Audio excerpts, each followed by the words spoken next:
Praise the Lord. आइए हम परमेश्वर के वचन में चलेंगे।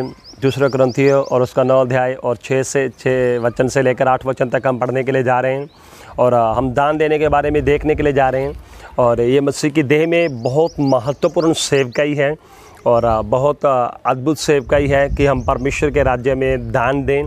दूसरा कुरिन्थियों 9 अध्याय 6 से लेकर 8 वचन के अंदर दान देने के बारे में कुछ लिखा गया, हमें कैसे दान देना चाहिए और उसके बारे में वहाँ पर लिखा गया, वो मैं आपके सामने पढ़ने के लिए जा रहा हूँ। परंतु बात यह है, जो थोड़ा बोता है वह थोड़ा काटेगा भी, और जो बहुत बोता है वह बहुत काटेगा भी।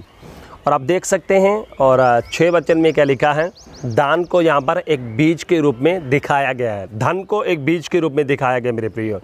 और प्रभु का वचन कहता है जो थोड़ा बोता है वो थोड़ा काटेगा भी। ये एक खेत के उदाहरण के जैसे बताया गया है, जैसे एक किसान खेत के अंदर बीज को बोता है और फिर उसमें से फसल बाहर आती है, और एक किसान खेत के अंदर जितना बीज बोता है उतनी फसल को वो अपने खेत में से प्राप्त करता है। इसी प्रकार न्यू टेस्टमेंट में, नए नियम में पैसे को परमेश्वर के राज्य में बोने के जैसे समझाया गया, एक बीज के जैसे बताया गया है। और आप कितना बीज परमेश्वर के राज्य में देते हैं उतनी फसल आप वहाँ से प्राप्त करते हैं। आप जितना प्राप्त करना चाहते हैं उतना आप बो सकते हैं मेरे प्रियो। अगर आप थोड़ा प्राप्त करना चाहते हैं, थोड़ा फल परमेश्वर के राज्य से लेना चाहते हैं, तो आप थोड़े बीज को बो सकते हैं। अगर आप ज़्यादा फल को लेना चाहते हैं, ज़्यादा फसल को परमेश्वर के राज्य से लेना चाहते हैं, तो आप ज़्यादा बीज को बो सकते हैं।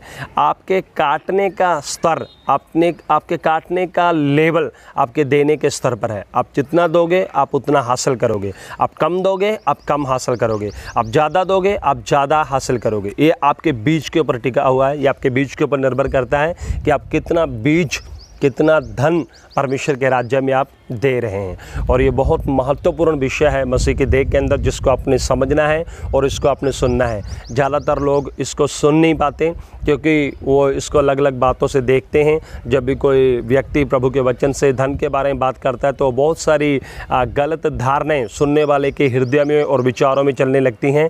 लेकिन धन परमेश्वर के राज्य में देना ये बहुत ही ज़रूरी विषय है, क्योंकि परमेश्वर के राज्य को अगर हमें बढ़ाना है, परमेश्वर के कार्य को अगर हमने आगे लेके जाना है, तो ये धन के द्वारा ही हम परमेश्वर की सेवकाई को हम आगे ले जा सकते हैं। मेरे प्रियो, मैं एक व्यक्ति का उदाहरण आपको बताना चाहता हूं। उनका नाम था कोलगेट और पूरा नाम था उनका विलियम कोलगेट है, और वो इंग्लैंड के रहने वाले थे और बहुत ही निर्धन परिवार से थे वो, और किसान के परिवार से थे। और वो उन्होंने अमेरिका के अंदर रहना शुरू किया कुछ समय के बाद, और वहाँ पर उन्होंने एक बिज़नेस को शुरू किया। और उस बिज़नेस को उन्होंने कोलगेट के नाम से एक पेस्ट बनाया, पाउडर, पहले उन्होंने पाउडर बनाया, और उस पाउडर के जब उन्होंने बनाया उसको बेचना शुरू किया, तो प्रभु के साथ एक बाचा बांधी कि प्रभु अगर आप मुझे आगे बढ़ाएंगे तो मैं आपके राज्य के लिए अपने धन को बोऊंगा। और प्रभु ने उसके बिज़नेस को ब्लेस करना शुरू किया, और उसने अपने बिज़नेस में से प्रभु को 10%, 10वां हिस्सा, 10वें हिस्से के बाद फिर 20वां हिस्सा, और इस प्रकार बढ़ते बढ़ते आखिर में प्रभु ने उसको इतना बढ़ाया कि वो 90% अपनी कमाई के 90 हिस्से उसने प्रभु को देने शुरू किए, और एक हिस्सा उसने खुद रखना शुरू किया। अब सोचिए मेरे प्रियो, प्रभु ने उसको किस हद तक बढ़ाया। क्यों? क्योंकि व्यक्ति इस बात को समझ चुका था, इस सीक्रेट को, इस रहस्य को वो प्राप्त कर चुका था कि जितना हम प्रभु के राज्य में बोएंगे उतना ज़्यादा हम प्राप्त करेंगे। आपको इस सत्य को स्वीकारना होगा कि आप जितना परमेश्वर के राज्य में बोएंगे उतना ज़्यादा आप प्राप्त करेंगे। मेरे प्रियो, आपके पास और मेरे पास जो धन आता है, जो बीज आता है, और वो सारा का सारा आपके और मेरे लिए नहीं होता। उसमें 2 बातें छुपी होती हैं, हम देखेंगे 10 वचन में। अतः जो बोने वाले को बीज और भोजन के लिए रोटी देता है, यह तुम्हें बीज देगा और उसे फलवंत करेगा और तुम्हारे धर्म के फलों को बढ़ाएगा। 10 वचन में लिखा है, जो भी बीज अर्थात जो भी धन, पैसा आपके पास आता है, उसमें 2 बातें होती हैं।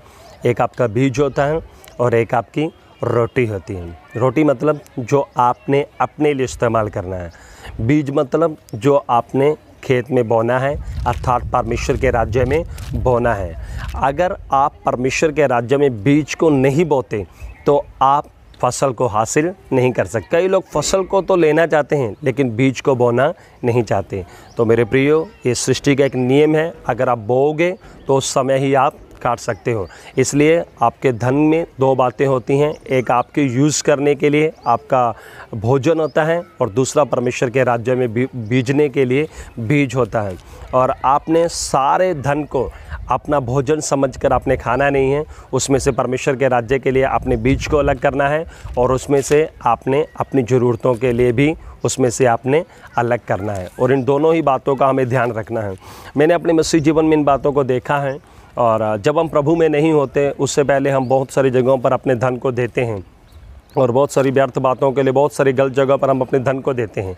और जब अपने धन को हम बहुत सारी जगहों पर और बहुत सारी बातों में देते हैं, कभी भी हमारे मन में ये क्वेश्चन नहीं आता कि हम इतना क्यों दे रहे हैं, जिस व्यक्ति को क्यों दे रहे हैं। लेकिन एक बड़ा दुख का विषय है कि जब हम प्रभु में आते हैं तो उस समय जब हम धन को देना शुरू करते हैं तो शैतान हमारे माइंड के ऊपर बहुत ज़्यादा कब्जा करता है।